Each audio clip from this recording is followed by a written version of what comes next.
رضی اللہ عنہم کی ایک جماعت حضرت ابی سنان رضی اللہ عنہ کی زیارت کے لیے آئی۔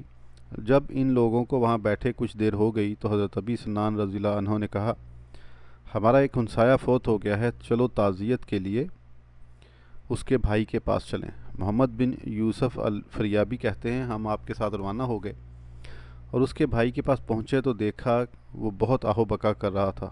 ہم نے اسے کافی تسلیاں دیں، صبر کی تلقین کی، مگر اس کی گریہ وزاری برابر جاری رہی۔ ہم نے کہا، کیا تمہیں معلوم نہیں کہ ہر شخص کو آخر مر جانا ہے؟ وہ کہنے لگا، یہ صحیح ہے، مگر میں اپنے بھائی کے عذاب پر روتا ہوں۔ ہم نے پوچھا، کیا اللہ تعالیٰ نے تمہیں غیب سے تمہارے بھائی کے عذاب کی خبر دی ہے؟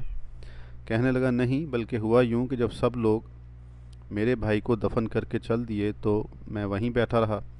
میں نے اس کی قبر سے آواز سنی، وہ کہہ رہا تھا، وہ مجھے تنہا چھوڑ گئے اور میں عذاب میں مبتلا ہوں، میری نمازیں اور روزے